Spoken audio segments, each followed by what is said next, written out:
முன்னாடி எல்லாம் வந்து மியூசிக் அப்படின்னாலே வந்து நமக்கு இளையராஜா தான் ஞாபகம் வருவாரு.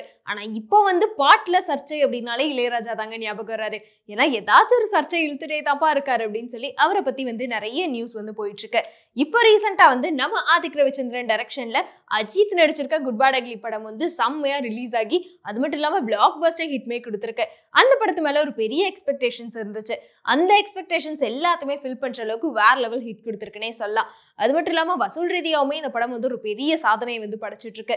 இந்த நேரத்தில் தான் நம்ம இளையராஜா திரும்பியுமே ஒரு பெரிய சர்ச்சையை வந்து கிளப்பி இருக்காரு. என்னன்னா இந்த குட் பேட் அக்லி படத்துல வந்து இளையராஜாவோட 3 பாட்டை வந்து யூஸ் பண்ணியிருக்காங்க. அதனால இளையராஜா இப்ப என்ன சொல்லிட்டாருன்னா, என்னோட பெர்மிஷன் இல்லாம எப்படி நீங்க இந்த 3 பாட்டை வந்து யூஸ் பண்ணலாம், அதுக்காக ராயல்ட்டியா 5 கோடி வேணும் அப்படின்னு சொல்லி வந்து வக்கீல் நோட்டீஸ் வந்து அமைச்சிருக்காரு. இதனால வந்து அந்த தரப்பினர், அதாவது அந்த தயாரிப்பு நிறுவனம் வந்து என்ன சொல்லிட்டாங்கன்னா, நாங்க ப்ராப்பரா எல்லாத்துக்கிட்டே பெர்மிஷன் வாங்கி தான் வந்து இந்த பாட்டை யூஸ் பண்ணியிருக்கோம் அப்படின்னு சொல்லி அவங்க தரப்பு சைடுமே வந்து சொல்லியிருக்காங்க. இது வந்து இப்போ ஒரு பெரிய சர்ச்சையாவே வந்து மாறிட்டு இருக்கு. அது மட்டும் இல்லாம இந்த பாட்டு மூலமா உங்களுக்கு எவ்வளவு வந்துச்சு அப்படின்ற மாதிரி டீடைல் எல்லாமே வந்து இளையராஜா சைடு வந்து கேட்டிருக்காங்களாம். இதை கேட்டு நெட்டிசன்கள்லாம் என்னப்பா இவ்வளோ நாளா அமைதியா தானப்பா இருந்தீங்க, திரும்பியுமே ஸ்டார்ட் பண்றீங்களே அப்படின்ற மாதிரி இளையராஜா பத்தி வந்து பேச ஆரம்பிச்சிட்டாங்க. ஏன்னா மோஸ்ட்லி இளையராஜா அப்படின்றத தாண்டி இவர் வந்து ராயல்ட்டி ராஜா அப்படின்னே வந்து கூப்பிட ஆரம்பிச்சிட்டாங்க. ஆல்ரெடி 96 படத்திலே வந்து இந்த மாதிரி தான் ஒரு இஷ்யூ வந்து ஸ்டார்ட் ஆச்சு. இளையராஜாவோட பாட்டை வந்து யூஸ் பண்ணாங்க அப்படின்னு.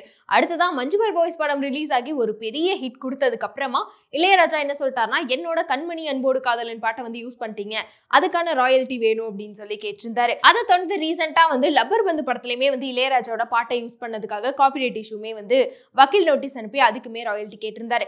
இந்த மாதிரி அவரோட பாட்டை யூஸ் பண்ணப்ப எல்லாத்துக்குமே வந்து அந்த ஆடியோ நிறுவனத்துக்கிட்ட பெர்மிஷன் கேட்டாலுமே இளையராஜாக்குன்னு ஒரு தனி தொகை வந்து போயிட்டு தான் இருந்திருக்கு.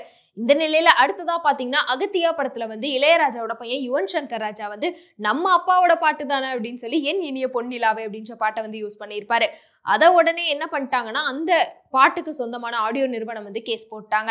இந்த மாதிரி எங்க பெர்மிஷன் இல்லாம எப்படி இந்த பாட்டை யூஸ் பண்ணலாம் அப்படின்னு சொல்லிட்டு. அதுக்கு இளையராஜா வந்து என்கிட்ட பெர்மிஷன் வாங்கிட்டாங்க அப்படின்னு சொன்னதுக்குமே அந்த பாட்டு மேல இளையராஜாக்கே உரிமை கிடையாது அப்படின்ற மாதிரி வந்து கோர்ட்ல வந்து சொல்லிட்டாங்க.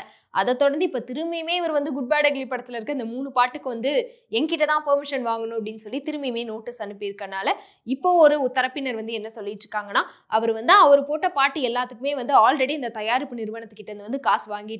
அப்படின்றக்கப்போ அந்த தயாரிப்பு நிறுவனம் வந்து அந்த பாட்டை எந்த ஆடியோ நிறுவனத்துக்கிட்ட விற்கிறாங்களோ அவங்களோட பெர்மிஷன் மட்டும் இருந்தா போதுமே, எதுக்காக இளையராஜாக்கு அமௌண்ட் கொடுக்கணும் அப்படின்னு சொல்லி நிறைய பேர் வந்து கேள்வி எழுப்பிட்டு இருக்காங்க.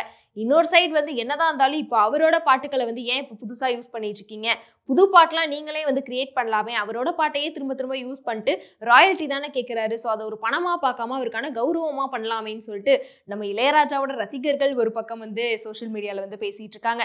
அதனால நம்ம ராயல்ட்டி ராஜா பத்தி நீங்க என்ன நினைக்கிறீங்க அப்படின்றத கமெண்ட்ல சொல்லிருங்க.